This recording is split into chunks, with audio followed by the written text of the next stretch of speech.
안녕하세요. 이번 시간에는 창의적 공학 설계에 대해서 좀 말씀을 드리도록 하겠습니다.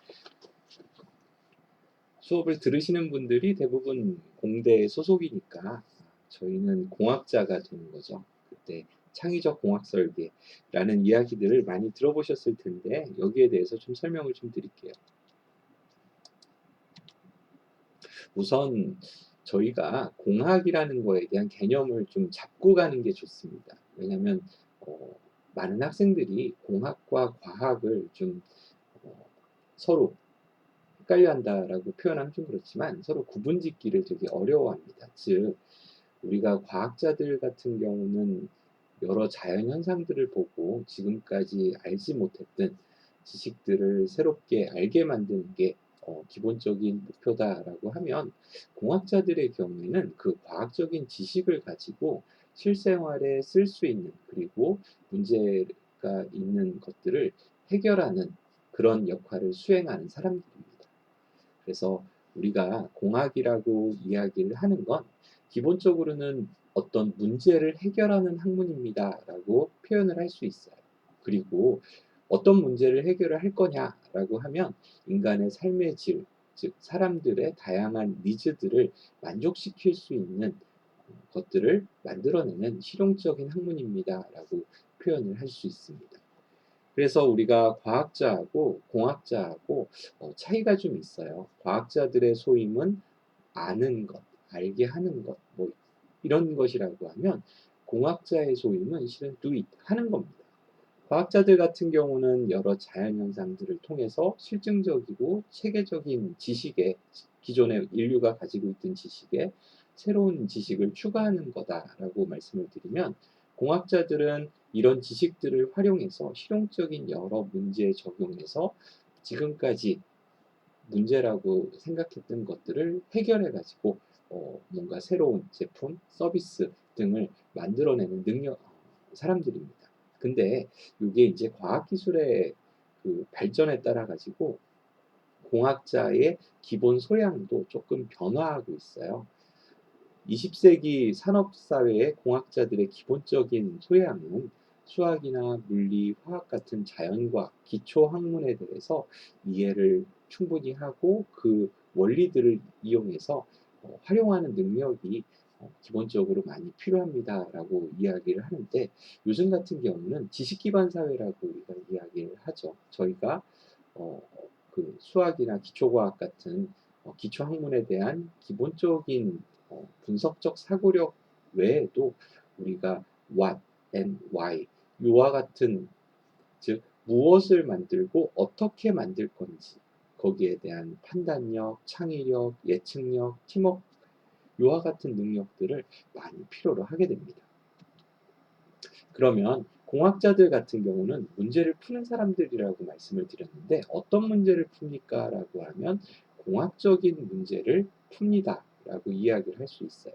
그래서 이 공학 문제를 해결하는 게 우리 공학자들의 임무인데, 그러면 이 시대의 공학자들에게 필요한 능력은 what, 무엇을 풀 것인지예요.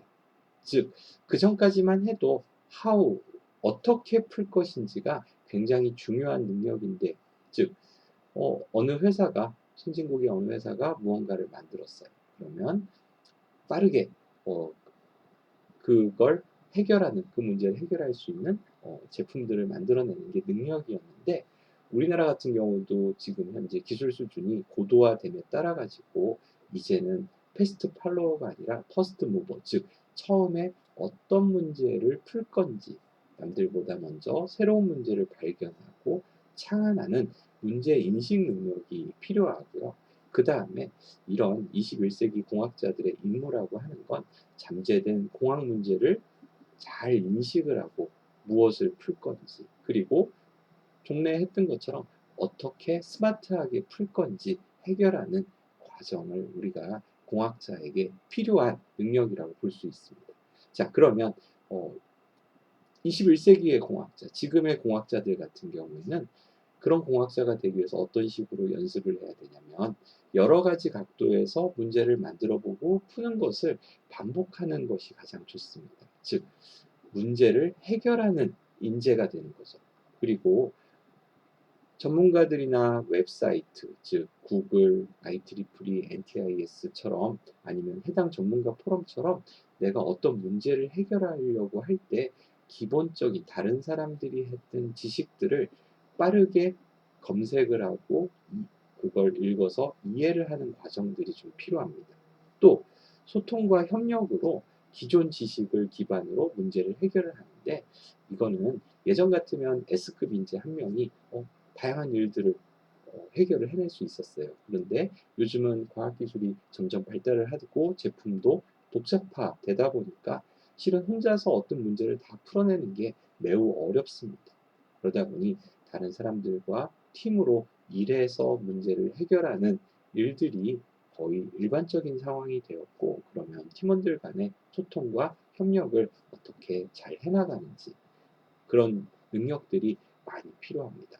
또 저희가 마지막으로 드리고 싶은 얘기는, 늘 엉덩이가 무거운 사람이 이깁니다. 그리고 아무리 머리가 좋은 사람들보다 그 일을 즐기는 사람들이 실은 시간이 지나면 훨씬 잘해요. 통계적으로 어떤 회사에서 어떤 그 회사 안에서 일하는 사람들이 S급 인재들이 누굽니까? 라는 걸 조사를 해봤더니 처음에 이 사람들이 이 회사에 들어왔을 때 정말 일을 잘할 거야 라고 했던 우수한 인재들보다 그 회사에 겨우 들어온 것 자체가 감사한, 이렇게 말씀드리면 좀 그렇긴 하지만 실은 그런 분들이 나중에 시간이 더 지나서 승진도, 그리고 일을 잘하는 그런 능력들도 크다라는 조사도 발표된 적이 있어요. 그러다 보니 우리가 어떤 일을 잘하는 능력이라는 것 자체는 내가 하는 일에 흥미를 갖고, 그리고 그걸 즐기면서 문제가 해결될 때까지 쭉 그 과정들을 반복하는 사람들, 즉 우리 한민족을 은근과 끈기의 민족이라고 하죠. 그런 능력이 가장 필요한 부분이 공학자라고 볼 수 있습니다. 그러면 우리가 공학을 이야기를 할 때 가장 많이 이야기하는 것 중에 하나가 창의성이에요. 근데 이 창의성이라는 거를 사람들이 많이 잘못 오해를 하는데요. 뭔가 세상에 없던 거, 아주 기발한 거, 그런 거를 의미하는 건 아니고요. 스케일업을 계속 해나가는 겁니다. 즉, 라틴어의 성장하는 것이라는 의미가 창의성이라고 불리는 것처럼, 절대로 새로운 것을 그냥 만들고 아니면 한 번에 아주 기발한 아이디어를 내고 이러는 것들이 아니고, 내가 모르는 거 만들려고 해결하려고 하는 문제를 계속 생각을 하고 기존에 알고 있던 지식들을 재구성하고 모르는 것들을 배워나가면서 그 문제를 어떻게 풀 건지 지속적으로 고민하는 그런 능력이 바로 창의성이라고 이야기를 할 수가 있습니다. 그래서 반복해서 말씀을 드리지만, 창의성이라고 하는 건 전혀 새로운 것을 찾아내는 것이 아니라 일상을 새로운 눈으로 보는 겁니다. 그래서 공학자는 4차원적인 또라이가 아니라 어떻게 보면 가설을 하나 설정을 하고 문제를 풀어보고 잘 풀리면 검증을 통해서 종료하고, 근데 만약에 그 중간중간의 과정들이 어, 생각처럼 잘 되지 않았습니다라고 하면 이거를 반복적으로 생각해 볼 수 있는 사람들, 이분들이 아마 훌륭한 공학자라고 생각을 합니다. 자, 그러면 창의적으로 우리가 문제를 해결하려고 하면 여러 가지 경우가 중요한, 여러 가지 단계로 나뉘게 되는데, 많은 학생들이 보통 캡스톤 디자인 아니면 조별과제, 이와 같은 일들을 하게 되면 일단은 문제를 인식을 해요. 그 다음에 그 문제를 풀 수 있는 방법에 대해서 여러 가지 검색을 합니다. 그리고 이거 할 만한데? 라고 하면 그걸 주제로 정한 다음에 실행을 하기 시작해요. 시작은 맞습니다. 근데 과정이 조금 더 다른 부분들이 좀 필요해요. 우리가 어떤 일을 하려고 할 때 문제를 인식하는 것, 자, 어떤 문제가 분명히 있다라고 인식이 됐어요. 그 다음에 그 문제에 대해서 이게 진짜 그 문제일까를, 진짜 문제일까를 찾아보는 과정이 좀 필요합니다. 그래서 왜냐하면 여러 가지 보는 관점에서 문제가 좀 달라질 수 있어요. 그러면 정말 근본적인 문제는 무엇인지, 그거를 해결하려면 어떻게 해야 되는지 그 방법을 찾아볼 수 있을 거예요. 즉, 만약에 예를 들어서 고층 빌딩이 하나 생기고 엘리베이터의 상승 혹은 하강 속도가 좀 느리다라고 합시다. 거기에 많은 비용을 들여서 그걸 매우 빠르게 만들 수도 있긴 하지만, 어쩌면 엘리베이터 안에 뭔가 뉴스라든지 그런 것들을 보여줄 수 있는 디스플레이를 하나 더 추가함으로써 그 문제를 해결할 수 있을 거예요. 즉, 우리가 엘리베이터를 물리적으로 오르고 내리는 데 걸리는 시간이 중요할 수도 있긴 하지만, 실은 또 다른 면에서 보면 아무 의미 없는 시간을 엘리베이터 안에서 보내야 되는 게 문제일 수도 있거든요. 즉, 진짜 문제가 무엇인지 잘 정의를 하고 점검을 해야 됩니다. 그 다음에 참신하고 실용적인 아이디어를 도출을 해야 돼요. 참신하다는 의미가 어, 지금 세상에 없는 것, 그런 의미는 아닙니다. 대부분의 많은 아이디어들은요, 다른 산업, 다른 분야에서 쓰고 있는 아이디어들을 내 거에 접목을 시켰을 때 생기기도 해요. 스마트팜 같은 경우가 가장 일반적인 거죠. 전자 쪽에, 통신 쪽에 있었던 여러 가지 기존의 기술들을 농업에 접목을 시켜서 새로운 아이디어들을 만들어내는 거죠. 그 다음에 새롭다는 게 꼭 강조될 필요도, 그것만 강조되는 게 아니고 실용성도 매우 중요합니다. 즉, 아무리 복잡하고 자연현상에 가깝게 잘 모델링해서 만들었다 하더라도 비용이 비싸거나 아니면은 구동하는데 너무 복잡합니다라고 하면 사용자들이 사용을 하지 않겠죠. 그래서 아이디어는 참신성과 실용성, 요 두 가지를 갖고 있어야 되고, 그 다음에는 그 아이디어들을 여러 가지 공학적 툴을 이용해서 실현을 함으로써 문제 해결을 하는 거죠. 근데 이게 이렇게 직선의 순서로 나와 있기는 하지만, 보통의 대부분의 경우에는 무한 반복으로 됩니다. 이 과제가 정확하게 해결이 될 때까지 반복을 하는 구조를 띄고 있고요. 그 다음에 만약에 제품을 만들었어요. 즉, 아이디어가 실현이 됐는데 기대치만큼 되지 않았습니다라고 하면 다시 처음으로 돌아가서 해결해야 되는 정도로, 어쩌면은 목적을 목적에 따른, 목적을 위한 그런 문제 해결을 수행을 해야 되고, 요 과정에서 여러 가지 창의적 발상 도구들이 있습니다. 그 도구들을 잘 활용해서 문제를 푸는 게 실은 어쩌면은 시간을 더 절약할 수 있는 그와 같은 상황이 됩니다. 자, 그러면 창의성에 대해서 우리가 일반적으로 알고 있는 오해들이 있는데요.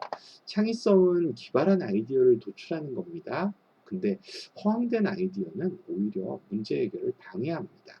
그리고 창의성은 주어진 조건과 현실을 무시해도 됩니다라고 하지만, 우리가 어떤 문제 해결을 위해서 설계를 수행을 할 때 현실적인 제약 조건이 있습니다. 근데 그 제약 조건을 다 어, 무시하면 실은 실용성 자체가 없거나 혹은 제작 자체가 안 되는 그런 상황들이 올 수 있죠. 그 다음에 창의성은 정답을 찾는 것이 아니다. 우리는 보통 초, 중, 고부터 문제를 보면 답이 하나인, 뭐 두 개, 세 개도 가끔 문제 나오긴 하지만 보통은 답이 하나인 거라고 생각을 많이 합니다. 그 최고의 정답을 찾는 게 굉장히 습관이 되어 있어요. 근데 창의성은 그런 정답을 찾는 게 아닙니다라고 반대로 이야기할 수도 있죠. 근데 실은 정답을 찾았다라는 말의 의미가 문제를 해결했다는 거죠. 문제를 해결해야 되고, 대신에 문제를 해결하는 방법은 여러 가지 과정들을 거칠 수 있죠. 즉, 똑같은 문제를 풀 수 있는 제품이 있어요. 그러면 제가 캡스톤 디자인을 통해서 이걸 안 만들어야 됩니까? 라고 하면, 사람들마다 만드는 과정, 그리고 그 만드는데 어떤 식으로 만드는지, 그리고 문제를 어떤 식으로 인식을 했는지에 따라서 차이점이, 차별화된 점들이 나타나게 됩니다. 그래서 다른 사람의 제품을 보고 그대로 만들겠다라는 느낌이 아니라고 하면, 실은 목표가 주어지고 나면 사람들마다 가는 방향들이 조금씩 달라지게 돼 있어요. 그리고 의식적으로 조금 더 참신하고 실용적인 것들을 생각을 하다 보면 최종적으로는 무조건 차별화된 아이디어가 나오게 됩니다. 그래서 정답을 찾는 거는 아닙니다라고 말을 하는 게 아니고 정답을 찾는 건데 조금 여러 가지 방향을 보면서 찾는 겁니다. 그래서 창의성이라고 하는 게 단 하나의 또 최고 혹은 최선의 답을 찾는 것입니다라고 이야기를 하면 정말 그 팀을 지옥으로 이끌 수 있어요. 우리가 정답은 하나만 있는 것도 아니고 여러 가지가 있을 수 있는데 그중에 내가 가진 자원들을 어떻게 잘 활용을 해서 설계를 할 건지 그게 가장 큰 문제가 되는 거예요. 자, 그래서 창의성에 대한 올바른 이해는 어쩌면은 우리가 관찰력 아니면은 사람들에 대한 따뜻함, 이와 같은 것들을 가지고 문제를 잘 인식을 하고 정의하고 그리고 이게 진짜 문제인가를 점검하는 능력입니다. 또 창의성은 의식적으로 참신하고 실용적인 방법이 뭐가 있는지 그것들을 계속 찾아나가는 과정들이에요.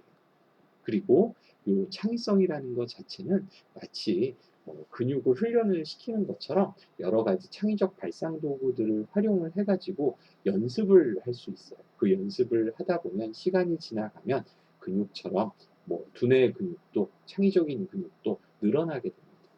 그래서 결국 창의성이라고 하는 건 그 문제를 목적에 맞게 얼마나 잘 해결이 되는지 그걸 만들어내는 기본적인 아이디어 그리고 수행하는 능력입니다라고 생각을 해주시면 좋아요. 자, 그러면 공학자들에게 창의성은 왜 필요할까요? 여러분들 가장 관심사는 취업이죠. 예. 뭐 각각의 기업들마다 인재상이라는 게 있어요. 그렇죠? 근데 대부분 기업들이 창조적 인재를 원하는데 아까도 창조적, 창의적이라고 하는 것 자체가 기발한 아이디어가 아니고 내가 어떤 문제를 해결하려고 할 때 기존에 나와 있는 것들을 잘 관찰하고 분석해서 어떻게 새로운 방법으로 풀 수 있을까를 고민하는 과정이고 이것은 어쩌면은 왜 왜 만드는지 이유가 명확하게 설명할 수 있어야 돼요. 무엇을 만드는지도, 그 다음에 어떻게 만드는지도 잘 설명을 할 수 있고, 이 일들은 정말 무한한 반복을 거치게 됩니다. 많은 분들이 좋은 아이디어는 실은 책상 앞에서 앉아 있을 때 나오기도 하지만 대부분 걸을 때, 샤워할 때, 화장실에 있을 때, 뭐 이럴 때 나온다라고 이야기를 하는 게 기본적으로 그 이야기는 밥을 먹으니까 좋은 생각이 나옵니다. 그 얘기는 아니고요. 계속 생각을 하고 있는 거예요. 머릿속에서. 그러다 보니까 내가 정말 고민이 있고 이 문제를 어떻게 풀지를 고민을 하다가 일상생활 속에서 보여지는 것들을 보고 요렇게도 풀 수 있겠구나 라고 알 수 있는 거죠. 예를 들어서 예전에 요즘은 디스플레이가 점점 커지고 있죠. 예전 같으면 40인치면 굉장히 큰 TV였는데 요즘 같으면 80인치, 90인치 그 이상 나오고 있죠. 자, 그러면 이걸 트레이에 LCD를 만든 다음에 트레이에 거치한다라고 하면 보통은 요 보더 쪽만 닫게 보관을 할 겁니다. 그러면 아무래도 이게 판이 크니까 가운데가 밀려서 내 휨이 발생될 수 있겠죠. 그러면 이 휨을 고민하시는 분이 있었어요. 그러면 그 휨을 어떻게 해결을 했습니까? 라고 하니까 어, 샤브샤브 먹으러 식당에 갔는데 예전에는 그 동그랗게 생긴 쌀로 만든 그 면, 그 싸먹는 게 있죠. 근데 그거를 뜨거운 물에 집어넣으면 그, 가운 이렇게 휘어지는 금방 휘어졌었는데 요즘 가서 먹어보니까 실은 잘 휘어지지 좀 덜 휘이 발생되는 거죠. 그래서 이거 왜 그렇지 하고 찾아보니까 그 동그란 원에 격자무늬로 무늬가 만들어져 있는 거예요. 그 무늬가 실은 휨을 어느 정도 막는 효과를 갖고 있는 겁니다. 그거를 실은 샤브샤브 집에서 썼던 아이디어인데 그거를 LCD에 적용을 하니까 LCD의 휨을 방지할 수 있는 근본적인 아이디어가 나오게 된 거죠. 자, 우리가 창의성을 발휘를 할 때 연습이 가능합니다라고 말씀을 드렸어요. 그러면 창의성을 발휘하는 요소가 뭔지 이해를 하고 그러면 이거를 뭔가 발전을 시키려고 하면 연습을 어떻게 해야 되는지 그것들을 알 수 있을 겁니다.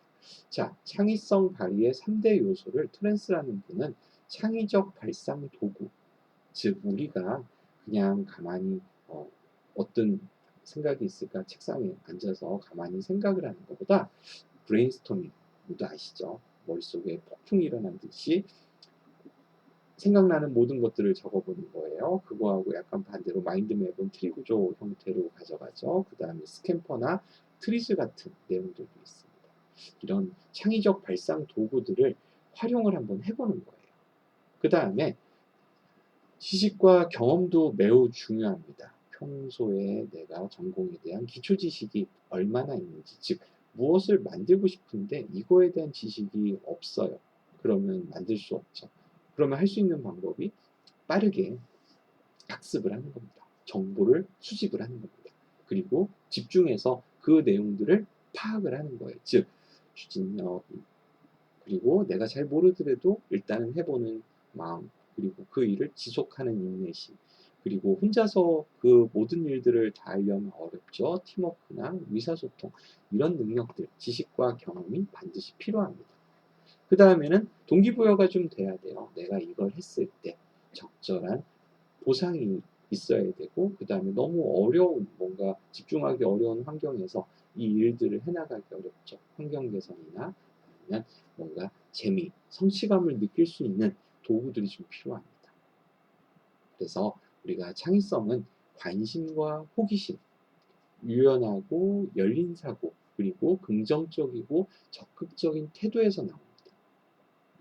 또 내가 하나의 일을 창의적인 설계를 하고 그 다음으로 넘어갈 때 칭찬과 보상으로 증폭이 되고, 실은 한번 말씀을 드렸지만 가장 좋은 팀은 1등인 사람들이 모여서 만든 팀이 아니라 광고처럼 1등이 되고자 하는 의지가 센 사람들이 모인 팀이 실은 가장 좋은 팀이라고 생각을 합니다.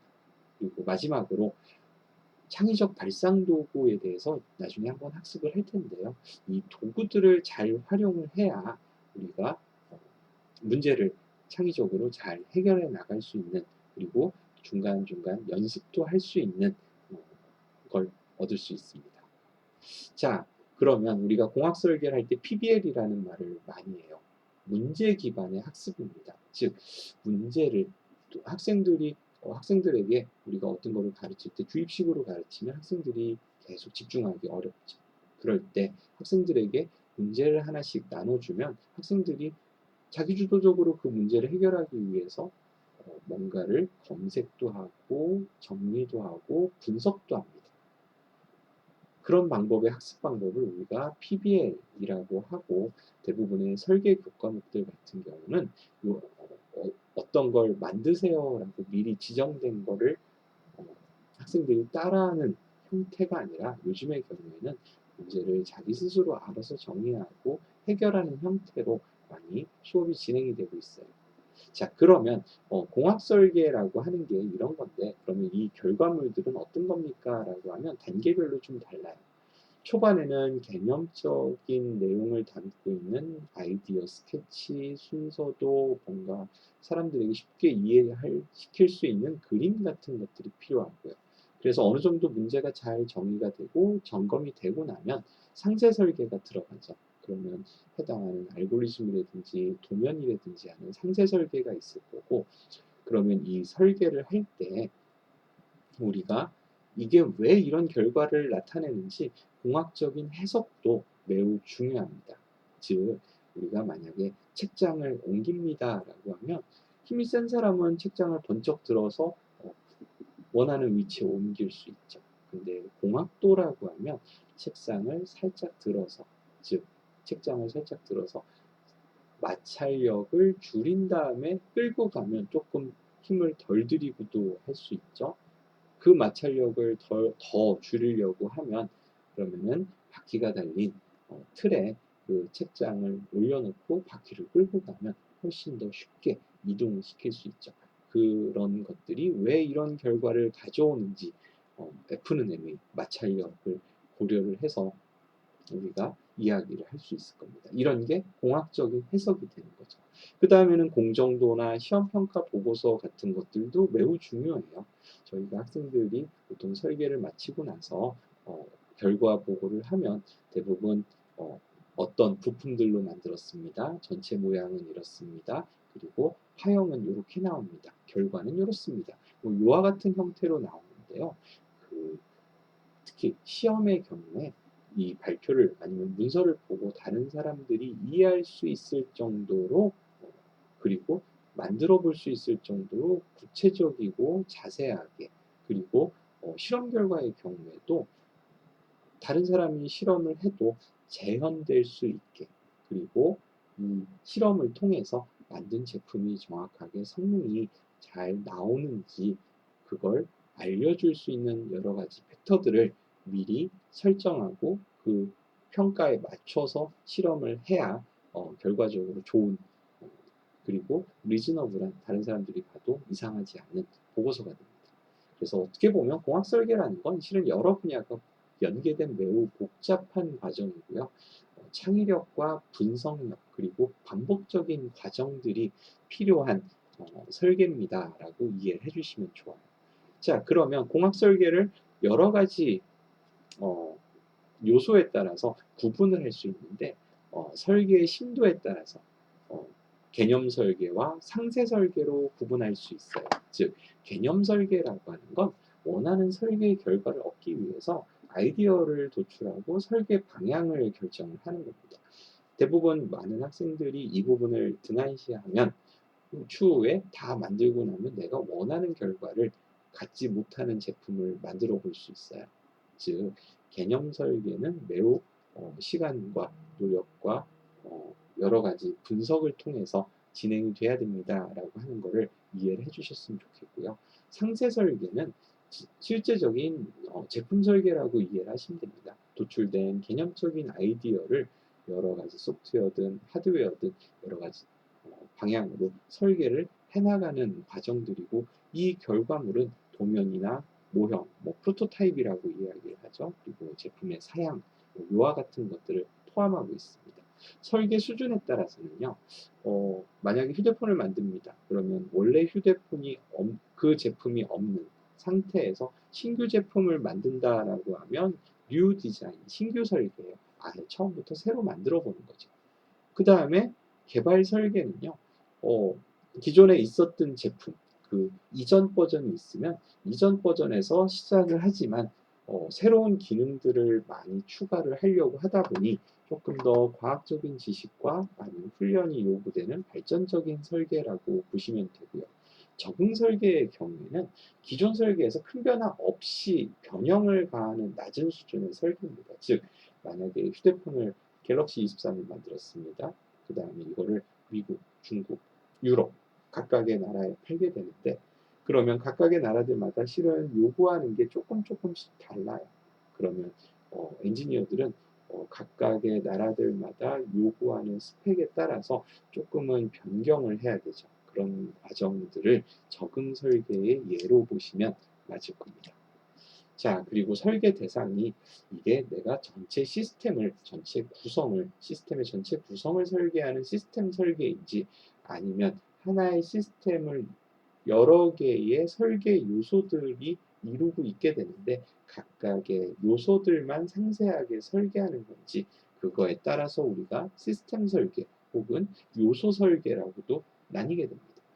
또 설계 단계별로도 기초적으로 아이디어 도출, 즉 개념 설계죠. 개념 설계부터 시작을 해서 각각의 부품들, 즉 요소들을 설계를 하고 평가를 하고 뭐 전체를 설계하는 그 일부분을 설계를 하는 거죠. 그 다음에는 도출된 아이디어를 가지고 요소 설계를 마친 후에 그 시험 평가까지 전체적인 것들을 모두 고려한 종합 설계, 캡스톤 디자인이라고 하는 걸로 나뉘게 됩니다.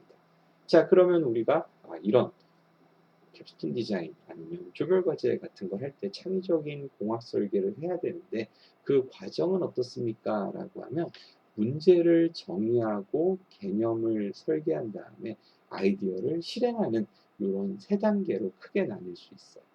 문제를 인식을 합니다. 그 다음에는 어떤 문제가 진짜 문제인지 거기에 대해서 정의를 하고 이게 진짜 문제가 맞는지 점검을 합니다. 그 다음에는 그 문제를 해결할 수 있는 여러 가지 아이디어들을 스스로 낼 수도 있고 여러 가지 창의적 도구들을 이용해서 만들 수도 있고 그 다음에 인터넷 검색 등을 통해서 분석하고 함으로써 만들 수 있어요. 그러면 여러 가지 후보군, 아이디어 후보군들을 만들어낸 다음에 평가를 수행을 하고 거기에 따른 최적화를 어떤 아이디어가 가장 좋은지 우리가 가진 설계 자원 그리고 만들려고 하는 설계 목표 이것들을 고려해서 어떤 아이디어가 정말 좋은 건지를 따진 후에 거기에 따라서 상세 설계를 수행을 하고 그 다음에 평가 그리고 프로토타입을 만들어서 최종 평가 이와 같은 단계들을 거치게 됩니다. 그래서 우리가 요 각각의 단계별로 하나하나 빠지는 거 없이 잘 점검을 해 두셔야 좋은 설계를 해나갈 수 있고 그 각각의 단계마다 이런 결과물들을 얻어낼 수가 있을 거예요. 그래서 내가 이 단계를 마쳤을 때 어떤 결과물들이 있어야 되는구나 라고 하는 거를 인식을 해야 실은 조금 더 문제를 스마트하게 풀 수 있게 됩니다. 그러면 우리가 창의적인 발상 도구들이 단계별로 있는데 문제를 인식을 할 때는 브레인스토밍을 많이 써요. 처음에 내가 정말 어떤 문제를 풀어야 될지 모를 때, 뭐가 문제일지 모를 때는 브레인스토밍 같은 것들을 보기도 하고 그 다음에 인터넷 검색 등을 통해서 어, 기술의 트렌드 그리고 그 문제도 실은 다른 사람들이 많이 풀어보려고 노력을 했을 거예요. 그러면 그 이전에 했던 사람들의 작업들을 비교 분석해서 트렌드를 좀 만들어 나가는 과정들이 좀 필요하고요. 그 다음에 문제를 정의를 할 때도 우리가 5Ways나 파레토, 원인 결과 도표, 뭐 이와 같은 여러 가지 툴들을 이용해서 진짜 문제가 무엇인지 알게 됩니다. 그 다음에는 문제를 점검하고 아이디어를 평가를 하고요. 그 다음에 아이디어 도출을 할 때는 우리가 스캠퍼나 발명 원리 아니면 뭐 분리, 마인드맵 이와 같은 툴들을 이용해서 다시 한번 도출된 아이디어들을 확인하는 그와 같은 과정들을 거치게 됩니다. 자, 그러면 우리가 실은 어떤 아이디어로 무엇을 만들 건지 다음 시간까지 여러분들이 생각을 잘 해보신 다음에 지금은 창의적 발상 도구들을 학습을 하시진 않으셨지만 요 각각의 단계별로 여러분들이 생각하는 문제, 인식부터 아이디어 도출까지 전체 과정을 한번 리포트로 제출해 주시기 바라겠습니다. 수고하셨습니다.